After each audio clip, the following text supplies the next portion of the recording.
Buenas tardes, clase. Today we're going to look at a verb decir and also a bunch of words with places because in the next lesson we're going to be talking about directions. So it'd be helpful for practicing directions to know some places that we can practice saying where we're going to. Okay, but first let's look at the verb decir. The verb decir means to say or to tell. To say or to tell. So you can use it to talk about what someone says, but it has several irregular forms in the present tense, okay? So I'm going to have you go ahead and fill out your pink chart for this one just because it's pretty weird in the way that it conjugates, okay? So for the yo form, it's digo. Digo. For the to form, it's dices. Dices. Notice that it's an I, not an E, the second letter there. Okay, dices. For the L, ellos said, it's dice. Dice. The nosotros is the only regular one, the one that forms, well, okay, vosotros does too, but we don't really use it. I'll go ahead and write it in for you, but decís. So decimos and decís are regular, but then and ellos and ustedes, it's back to dicen. All right? So because this is an irregular verb, I need you to add it to your chart. Let's look at an example or two of some sentences, and then we'll move on. All right? How about this? I say that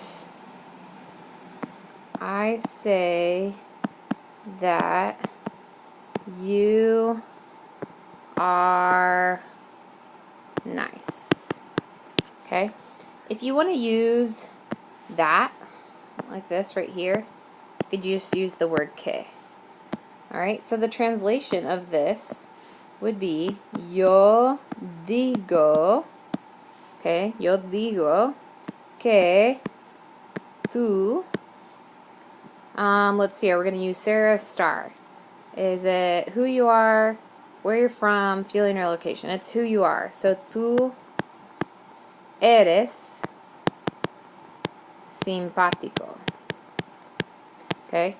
Now, some people would say, how come you get to conjugate two verbs? Because this one is conjugated and this one is conjugated. That's because these are two separate clauses. We have a subject here and a verb here, a subject here and a verb here. Alright? So I say that you are nice. There you go. What about, there we go.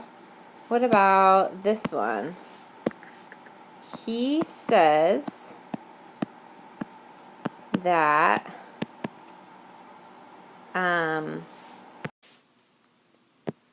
his mom is from Peru. He says that his mom is from Peru. Well, to conjugate that, it would be él dice que su mamá or madre, and then what is from? Well, it's because it's where she's from, we're going to use ser, so es de, and then Peru. Él dice que su mamá es de Peru. All right? So that's how you would use those conjugations in context. So that's the irregular verb decir, which again means what? Means to say or to tell. Now let's look at just some vocab for places, the places you can go, since the next video is going to be about giving directions. So I have them written in English just to save a little bit of time, and I'm going to translate them into Spanish here for you, and make sure that you get these in your notes, okay? So airport is el aeropuerto. El aeropuerto. Bank is el banco. El banco. A cafe is the same. El café. which also means coffee, by the way. A butcher's shop is la carnicería. La carnicería. Notice the emphasis on that last I here. Carnicería. Alright? Downtown, or like the center, is el centro. El centro. A shopping center in general is el centro comercial. El centro comercial.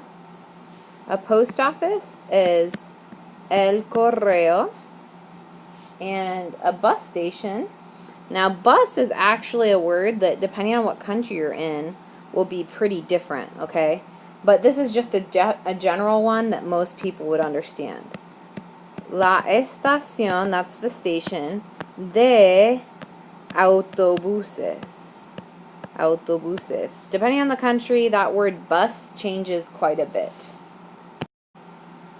Alright, a few more here just to finish out places. Pharmacy is la farmacia. La farmacia. No accents there. Hotel is spelled the same, but you don't say that H. So it's el hotel. Hotel.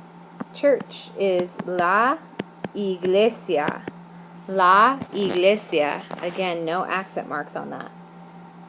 A jewelry store would be la joyería. We do have an accent on that I. La joyería. The reason accent marks are important, remember, is because they're useful for knowing how to say the word.